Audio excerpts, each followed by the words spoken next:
যে কোনো সময় পুলিশের গুলিতে ঝাঁঝরা হইয়া যাইতে পারে তারেক রহমান। নিজে কি বিরোধী দলকে ফাঁদে ফেলে নিজেদের কার্যগুলো সিদ্ধি করতে চাইছে? বিরোধী দলকে ফাঁদে ফেলতে গিয়ে নিজেই ফাঁদে পড়ে যাচ্ছে। এখন প্রশ্ন হলো, ফাঁদগুলো কি, কোন কোন ফাঁদে পড়তে যাচ্ছে? ইরানের সঙ্গে আমেরিকা এবং ইসরায়েলের যুদ্ধের আজকে পঞ্চম দিন, এবং এই পঞ্চম দিনের মোটামুটি অনেকটা নির্ধারণ হয়ে গিয়েছে যে এই যুদ্ধে পরাজিত হতে যাচ্ছে আমেরিকা এবং ইসরায়েল জোট। কিভাবে আজকে আমি প্রমাণ সহ ধরিয়ে দেব। গোপন সংবাদ হচ্ছে যে ডোনাল্ড ট্রাম্প এখন ইরানকে আহ্বান জানিয়েছে আলোচনায় বসার জন্য। ইরান উত্তর দিয়েছে রমজানের মাসে শয়তানের সাথে কোনো আলোচনা হবে না। আমেরিকা বোধহয় ভুলে গিয়েছিল পৃথিবীতে একজন মিসাইল ম্যান রয়েছে। এই মিসাইল ম্যান এতদিন ঘুমিয়েছিল, সে আজকে জেগে উঠেছে, খেলায় ফিরেছে, আমেরিকার বুকে কাঁপন ধরিয়ে দিয়েছে, ইসরায়েলের বুকে কাঁপন ধরিয়ে দিয়েছে। সরাসরি সে আমাদের মহামান্য রাষ্ট্রপতি শ্রদ্ধেয় বড় ভাই জনাব আল্লামা শাহাবুদ্দিন চুপ্পু, এই ব্যক্তি, এই মহান ব্যক্তি বিএনপিকে জয় বাংলা করে দিবেন, এবং এই রাষ্ট্রপতিকে নিয়ে এই বিএনপি যে অকল্পনীয় ফাঁদে পড়েছে, এই ফাঁদ থেকে বিএনপির বের হওয়ার আর কোনো রাস্তা নাই। এখন সালাউদ্দিনের মতো লোক একটা বেঈমান, একটা রক্তচোষা হারামখোর, একটা মিথ্যাবাদী, আপাদমস্তক ভণ্ড এবং দেশদ্রোহী। সংবিধান অনুযায়ী নির্বাচন হবে 2029 সাল বা 28 সালের শেষ দিকে, এবং সংবিধান অনুযায়ী প্রধানমন্ত্রী তো শেখ হাসিনা থাকবে, সংবিধান অনুযায়ী তো টুকু সাহেবই রাষ্ট্রপতি, সংবিধান অনুযায়ী তো শিরিন সাহেব আপনার কি বলে স্পিকার। তাহলে কেন সংসদ অধিবেশনে সর্বজ্যেষ্ঠ ব্যক্তি হিসেবে খন্দকার মোশাররফ সাহেব সভাপতিত্ব করে নতুন সংসদ অধিবেশনে থাকবেন বলে প্রচার হচ্ছে, শিরিন সাহেব কেন আসছে না? এটা তো সংবিধানের বাইরের কথা। তাহলে চিন্তা করে দেখেন যে সংবিধানের দোহাই দিয়ে এখন আর চলার কোনো রাস্তা কিন্তু নেই। অতএব যারা এটা করছে তারা ফাঁদে পাড়া দিচ্ছে, এবং এই ফাঁদে পাড়া দিয়েই শেখ হাসিনার কিন্তু বিদায় হয়েছে, বুঝতে পারে নাই। দর্শক, বর্তমান বাংলাদেশের রাজনৈতিক প্রেক্ষাপট বা রাজনৈতিক পরিস্থিতির উপর বিশ্লেষণ করে আপনাদের সামনে অতি গুরুত্বপূর্ণ কিছু ভিডিও ফুটেজ নিয়ে হাজির হয়েছি। এমনকি দর্শক, আমি আশা করছি ভিডিও শুরুটা দেখেই বুঝতে পেরেছেন আজকের নিউজটি কতটা গুরুত্বপূর্ণ হতে যাচ্ছে। তো প্রিয় দর্শক, তাই বলবো যারা ভিডিওটি অন করেছেন তারা ভিডিওটি না টেনে সম্পূর্ণ মনোযোগ সহকারে দেখবেন, তাহলেই বুঝতে পারবেন আজকের ভিডিওর মূল রহস্য বা আসল ঘটনাগুলো। তো প্রিয় দর্শক, চলুন দেখে আসি সেই আজকের কাঙ্ক্ষিত ভিডিওগুলো। তবে তার আগে বলি, যারা এখন এই চ্যানেলটি সাবস্ক্রাইব করেননি তারা সাবস্ক্রাইব করে পাশে থাকা বেল আইকনটি বাজিয়ে দিবেন, আর যারা ইতিমধ্যে চ্যানেলটি সাবস্ক্রাইব করে রেখেছেন তাদেরকে অসংখ্য ধন্যবাদ। তো চলুন দর্শক, আমরা একটা লাইক দিয়ে ধারাবাহিকভাবে ভিডিওর সকল বিস্তারিত আলোচনা দেখে আসি। ইরানের সঙ্গে আমেরিকা এবং ইসরায়েলের যুদ্ধের আজকে পঞ্চম দিন, এবং এই পঞ্চম দিনের মোটামুটি অনেকটা নির্ধারণ হয়ে গিয়েছে যে এই যুদ্ধে পরাজিত হতে যাচ্ছে আমেরিকা এবং ইসরায়েল জোট। কিভাবে আজকে আমি প্রমাণ সহ ধরিয়ে দেব। প্রথমে আমি যদি বলি, একের পর এক পয়েন্টগুলোতে আসছি, যে আয়াতুল্লাহ আলী খোমেনি কিন্তু জানতেন যে তিনি মারা যাবেন। খোমেনি জানতেন যে তিনি যেখানে সাপ্তাহিক মিটিং করেন সেই সম্পর্কে ইসরায়েল জানে, এবং সেখানে বোমা নিক্ষেপ করা হতে পারে, কিন্তু খামেনি তিনি মৃত্যুকে ভয় পান। তিনি বলেছেন যে আমার 87 বছর, আমি শহীদ মৃত্যু চাই, এবং আমি জানি যে আমার মৃত্যু হলেই ইরান ঐক্যবদ্ধ হবে, হয়েছেও তাই। তিনি তার স্ত্রীকে বলছেন তুমি চলে যাও, স্ত্রী বলছেন না আমি বসে থাকবো। ফলে স্ত্রীও মারা গেলেন, তিনিও মারা গেলেন। তার মানে হচ্ছে ইরানিরা কিন্তু মৃত্যুকে ভয় পায় না, এবং এই যে হাজার হাজার বছরের সভ্যতা, পারস্য সভ্যতা, এতে প্রমাণ করে যে ইরানিরা কিন্তু বীরের জাতি। আপনি দেখেন, যেমন পাকিস্তান শত্রু হচ্ছে ইন্ডিয়া, একমাত্র শত্রু ভারত পাকিস্তানের। কিন্তু আপনি ইরানকে দেখেন, ইরানের শত্রু হবে না, ইরানের চারদিকে সবাই শত্রু, ইউরোপ শত্রু, আমেরিকা শত্রু, এমনকি আরব দেশগুলো ইরানের শত্রু। এবং এই ইরান যুগ যুগ ধরে তারা কিন্তু একাই লড়াই করেছে। একটা কথা বলি, ইরান যে ইরাকের সঙ্গে যুদ্ধ করলো শাকিল আরব নিয়ে, সেই ইরাকের সঙ্গে যুদ্ধে ইরানের 10 লক্ষ মানুষ মারা গিয়েছে। 10 লক্ষ মানুষ মারা গিয়েছে শুধু এই ইরাকের সঙ্গে যুদ্ধে। কাজে ইরানের সেই অভ্যাস আছে, এবং ইরান কিন্তু যুগে যুগে একাই লড়াই করেছে। অন দ্য আদার হ্যান্ড, ইসরায়েলিরা কিন্তু মৃত্যুকে খুব ভয় পায়। আপনারা নিশ্চয়ই ভিডিও দেখেছেন যে যখন একটা মিসাইল আসে তখন ইসরায়েলটা সাইলেন্ট বাজে, যে মিসাইল আসতেছে। তখন আপনারা নিশ্চয়ই দেখেছেন যে ইসরায়েলিরা কিভাবে দৌড়ে গিয়ে বাংকারে লুকায়, মাটির নিচে লুকায়। তারা কিন্তু মৃত্যুকে খুব ভয় পায়, তারা মোটেও সাহসী জাতি না। সুতরাং একটা যুদ্ধকে দীর্ঘদিন ধরে চালিয়ে নেওয়ার মতো অবস্থা আসলে ওই আমেরিকা ইসরায়েলের নাই। এবং এই আমেরিকা যদি এই দীর্ঘস্থায়ী যুদ্ধ চালাতে হয়, তাহলে তাদের প্রায় $100 বিলিয়ন খরচ হতে পারে, যেটা তারা করবে কিনা তাদেরকে দ্বিতীয় হতে হবে। আপনারা অবশ্যই দেখেছেন যে ট্রাম্পের মুখ মলিন হয়ে গিয়েছে। ট্রাম্প এখন এক কথা বলতেছেন, তখন এক কথা বলতেছেন। ট্রাম্প আলোচনার প্রস্তাব দিয়েছেন, কিন্তু আবার ইরান প্রত্যাখ্যান করেছে। তখন ট্রাম্প বলতেছেন আমিও রাজি না। ডোনাল্ড ট্রাম্প তার কথা, ধারাবাহিকতা রক্ষা করতে পারতেছেন না। ইরান শুধু ইসরায়েল আক্রমণ করেনি, ইরান কাতার আক্রমণ করেছে, সাইপ্রাস আক্রমণ করেছে, কুয়েত আক্রমণ করেছে, বাহরাইন আক্রমণ করেছে। ইরান শুধু সৌদি আরবে এখন পর্যন্ত আক্রমণ করেনি, শুধু সৌদি আরবে রিয়াদে অবস্থিত মার্কিন দূতাবাসে হামলা চালিয়েছে। কিন্তু গোপন সংবাদ হচ্ছে যে ইসরায়েল এবং আমেরিকা চায় সৌদি আরবও এই যুদ্ধে ইরানের বিরুদ্ধে তাদের সঙ্গে সহযোগিতা করুক। এই কারণে ইসরায়েল করেছে কি, তাদের গোয়েন্দা সংস্থা মোসাদের কিছু কর্মকর্তাকে পাঠিয়েছে, যাতে তারা সৌদি আরবের বিভিন্ন স্থাপনায় হামলা চালায়, হামলা চালিয়ে ইরানের নাম দেয়। তখন সৌদি আরব বিরক্ত হয়ে বলে ঠিক আছে চলো আমরাও যুদ্ধে অংশগ্রহণ করি। আমরা সৌদি আরবকে এই যুদ্ধে অংশগ্রহণ করার জন্য প্রভোগ করতেছে, মানে সৌদি আরবের বিভিন্ন স্থাপনায় হামলা চালাবে ইসরায়েল, নাম দেবে ইরানের। কিন্তু অলরেডি মোসাদের সেই কর্মকর্তারা গ্রেপ্তার হয়ে গিয়েছে। সৌদি আরব বুঝতে পেরেছে যে আসলে ইরান এই হামলা চালায়নি। বাট অন্যান্য যেসব জায়গায়, বিশেষ করে কাতারে প্রচুর হামলা চালিয়েছে, কাতারের বিভিন্ন হোটেলে, তারপর বাহরাইনে তো প্রচুর হামলা চালিয়েছে, বাহরাইনে প্রচুর হামলা চালিয়েছে ইরান, সাইপ্রাস হামলা চালিয়েছে, তারপরে কুয়েতে হামলা চালিয়েছে, এবং সংযুক্ত আরব আমিরাতের যে দুবাইতে প্রচুর হামলা চালিয়েছে, যে বুর্জ আল খলিফা এখানে হামলা চালিয়েছে। শুধু হামলা চালাবে সৌদি আরবে। এখন সৌদি আরবে এখন ডিসিশন নিতে পারতেছে না যে আসলে সৌদি আরব আমেরিকার সঙ্গে অংশ নিবে নাকি নিবে না। এদিকে আপনার ইরান মিসাইল ছুড়ে কাতারের যে বড় ন্যাচারাল গ্যাস শোধনাগার সেটা ধ্বংস করে দিয়েছে। এখন কাতার আর এই গ্যাস উৎপাদন করতে পারতেছে না, ফলে কিন্তু কাতারের বিশাল ব্যবসায় ক্ষতি হয়ে গিয়েছে। কাতার একটি রাডার ছিল, এই রাডারের দাম হচ্ছে $5 মিলিয়ন। এই কাতারে অবস্থিত এই রাডারকেই বলা হতো আমেরিকা এবং ইসরায়েলের চোখ। এই রাডার দিয়েই আমেরিকা এবং ইসরায়েল ইরানের উপর খবরদারি করতো শুধু কাতারের রাডার দিয়ে।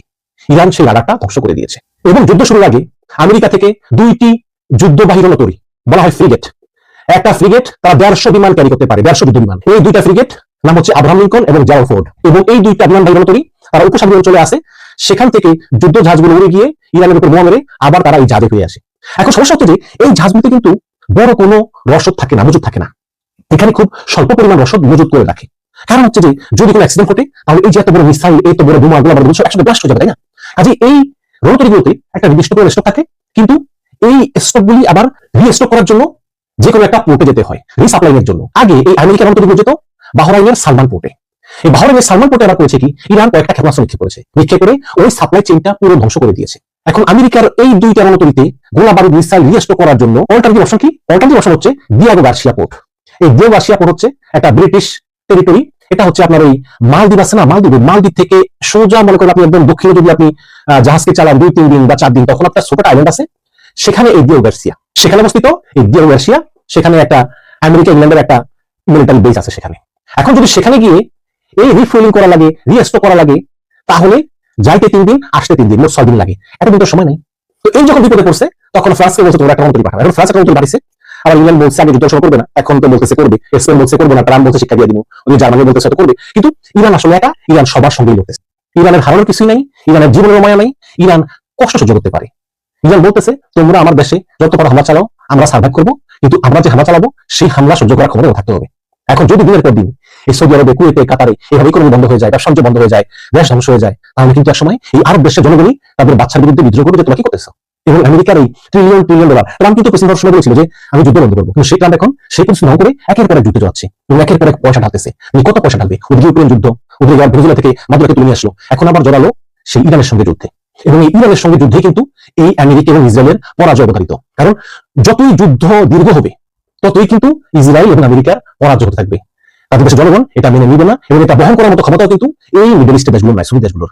কাজেই ইরান চায় যুদ্ধটা দীর্ঘ হোক, কিন্তু আমেরিকা চায় যুদ্ধটা দ্রুত শেষ হয়ে যাক। কিন্তু আমেরিকা এবং ইসরায়েল চাইলে কিন্তু হবে না। তারা মনে করছে যে প্রথম দিন যদি খামিকে মেরে ফেলি তাহলে এমনিতে যুদ্ধ শেষ হয়ে যাবে, কিন্তু তাদের ধারণা একদম ভুল। খামিনের মৃত্যুর পরে ইরান আরো শক্তিশালী হয়েছে, আরো ঐক্যবদ্ধ হয়েছে এবং খামিনির ছেলে মুস্তফা খামিনি নতুন লিডার হয়ে তিনি যুদ্ধ চালিয়ে যাওয়ার ইঙ্গিত দিয়েছেন। অস্তিত্বকে টিকিয়ে রাখতে হলে, রাজনীতির মঞ্চে আপনার অবস্থান ক্লিয়ার রাখতে হলে জুলাই সনদ এবং গণভোটকে মেনে নিয়েই আপনাদেরকে এটা করতে হবে।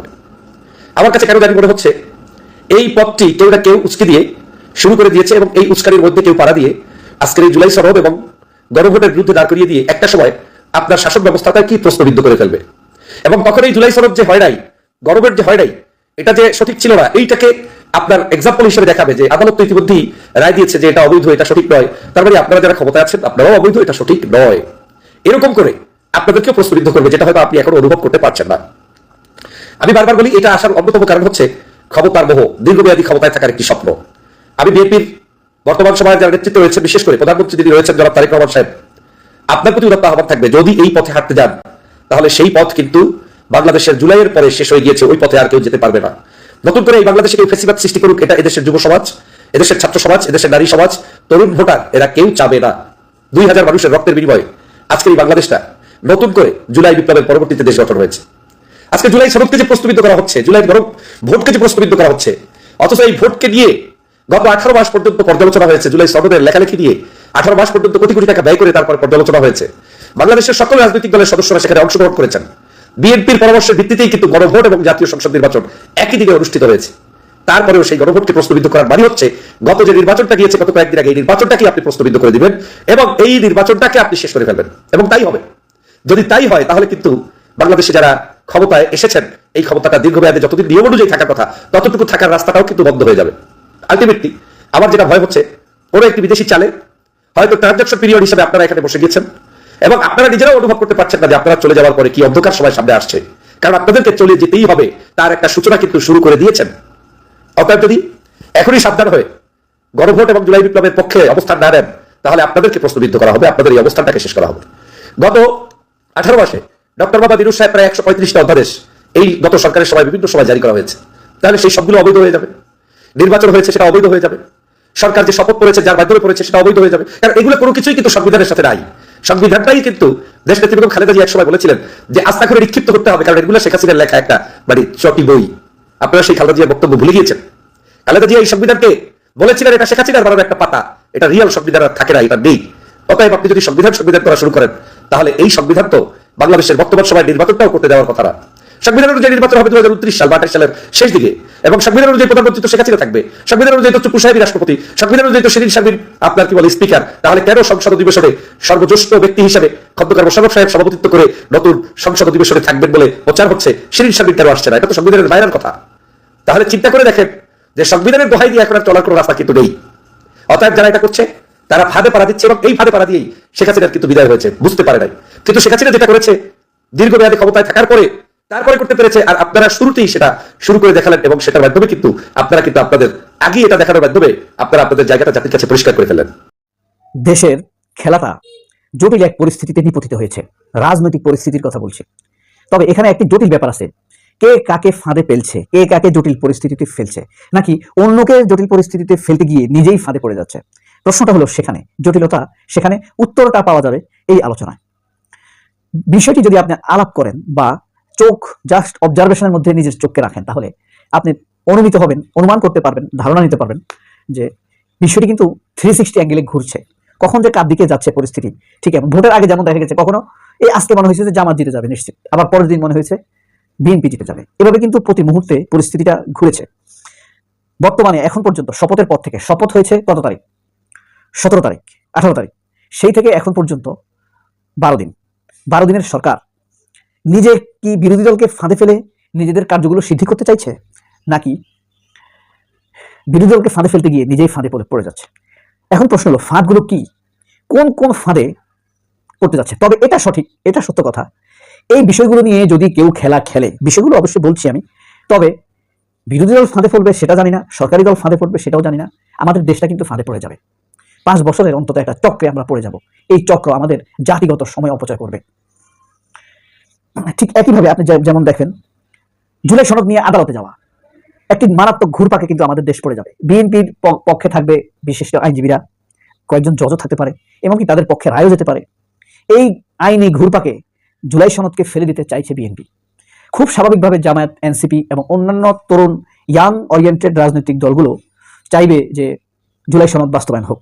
সুতরাং বিএনপির সাথে তাদের একটা দূরত্ব তৈরি হবে। দূরত্ব তৈরি যদি না হয় তাহলে বুঝতে হবে তাদের মধ্যে নেগোসিয়েশন হয়েছে। এখানে জীবন মরণের প্রশ্ন, লড়াইয়ের প্রশ্ন, শহীদ পরিবারের প্রশ্ন, 40,000 আহতের প্রশ্ন। এখন এটার জন্য আদালতে যাবে তারা। ইউনূসকে নানানভাবে মেলাইন করার চেষ্টা করা। আমি তো আমার মনে হয় আমার স্মৃতিতে যতগুলো সরকার আমি দেখেছি, আমার কাছে সবচাইতে ভালো সরকার ছিল ইউনূসের সরকার। ইউনূসের সরকার আরো চমৎকার হতো, আরো ভালো হতো যদি আমরা, বিশেষ করে বিএনপি, যদি ইউনূস সরকারকে আন্তরিকভাবে সহযোগিতা করত, কিন্তু সেটা তারা করেনি। ইউনূস সরকারের সাথে যারা যুক্ত ছিল তাদেরকে নানানভাবে হেয় করা এবং মেলাইন করার, ছোট করার, হীন করার, তুচ্ছ করার চেষ্টা করা, এটা তারা করবে। এটা একটা ফাঁদ। আসলে তারা ভাবছে যে ইউনূস সরকারের সম্পৃক্ত লোকদেরকে তারা ফাঁদে ফেলছে, আসলে ফাঁদে কিন্তু তারা নিজেরা পড়ে যাচ্ছে। আপনি ইউনূস সরকারকে অপমান করবেন, মামলা দিবেন, ছোট করবেন, আপনার এটার জন্য সময় নষ্ট হবে, এর পিছনে আপনার মেধা ব্যয় করতে হবে। এই চিন্তাটা আপনি করতে পারতেন সন্ত্রাসী ধরা নিয়ে, চাঁদাবাজি ঠেকানো নিয়ে, জিনিসপত্রের দাম কমানো নিয়ে, কত ভালো কাজ করা যেত। সেই ভালো কাজগুলো নিয়ে আপনি এখন ভাবতে পারছেন না, আপনাকে ভাবতে হচ্ছে আজে বাজে ফালতু কাজ নিয়ে, কিভাবে আপনি একজনকে ছোট করবেন। এই কারণে কেউ যদি আপনাকে অপমান করেও চুপ করে যাবেন, ওটা জবাবই দেওয়ার দরকার নেই, সময় অপচয়। আপনি আপনার কাজ করে যান, ও এক সময় নিজের মনে জ্বলে পুড়ে ছারখার হয়ে যাবে। সে যত মেধাবী হোক, যত ধনী হোক, আপনি শুধু তার সমালোচনা করেন না, আপনি চুপচাপ নিজের কাজ করেন, আল্লাহ অবশ্যই আপনাকে তার উপরে তুলে দিবে। সে মেধাবী হোক, সে যদি অন্যায় করে সে আপনার নিচে পড়ে যাবে, সে আপনার অধীনস্থ হবে, আল্লাহ তাকে আপনার অধীনস্থ করে দিবে। এটাই পৃথিবীর নিয়ম। অসংখ্য পৃথিবীর মেধাবী মানুষ আছে না, পাগল হয়ে রাস্তায় ঘুরে আছে না, অনেক মেধাবী আছে পৃথিবীতে। তো এই যে আপনার জুলাই সনদ বাস্তবায়নে বাধা, এরপরে আপনার ইউনূসকে মেলাইন করার চেষ্টা করা, আওয়ামী ধারার অনুপ্রবেশ দলের ভিতরে, দখল, চাঁদা, মানুষে মানুষে বিভেদ তৈরি করা, সেগুলোর দিকে মনোযোগ দেওয়া, পুলিশ বিষয়ক তদন্ত, পুলিশ হত্যার তদন্ত নিয়ে বারবার ভয় দেখাতে চেষ্টা করা। আপনি কাকে ভয় দেখান ভাই? যে মৃত্যুর লেভেল থেকে, মৃত্যুর আজরাইলের দরজা থেকে ফিরে এসেছে, আপনি তাকে মৃত্যুর ভয় দেখান? 2028 সালের এপ্রিল মাসের আগেই বিএনপি সরকারকে বিদায় নেওয়া লাগতে পারে। বিএনপি সরকার বাধ্য হতে পারে ক্ষমতা ছেড়ে দিতে, অথবা তাদের ক্ষমতা চলে যেতে পারে। নিয়মতান্ত্রিকভাবে বিএনপি ক্ষমতা চলে যেতে পারে, নিয়মতান্ত্রিকভাবে তাদেরকে মিড টার্ম ইলেকশন দিতে বাধ্য হতে পারে তারা। আর যদি সেটা না করে, যদি গায়ের জোরে টিকে থাকতে যায়, তাহলে গণঅভ্যুত্থান মুখে পড়তে পারে। এই জন্য আমার প্রেডিকশন যে বিএনপির মেয়াদ 2028 সালের এপ্রিল পর্যন্ত। আমাদের মহামান্য রাষ্ট্রপতি শ্রদ্ধেয় বড় ভাই জনাব আল্লামা শাহাবুদ্দিন চুপ্পু, এই ব্যক্তি, এই মহান ব্যক্তি বিএনপিকে জয় বাংলা করে দিবেন। এবং এই রাষ্ট্রপতিকে নিয়ে এই বিএনপি যে অকল্পনীয় ফাঁদে পড়েছে, এই ফাঁদ থেকে বিএনপি বের হওয়ার আর কোনো রাস্তা নাই। বিএনপি একটা বিশেষ সার্কেলের মধ্যে পড়ে গিয়েছে। আসলে এই সার্কেলের মধ্যে নির্বাচন সংক্রান্ত বা তারেক রহমান যে সমঝোতা করে বাংলাদেশে এসেছেন ওই সময় পড়েছেন, এখন এগুলো দৃশ্যমান হচ্ছে, কিছু করার নেই।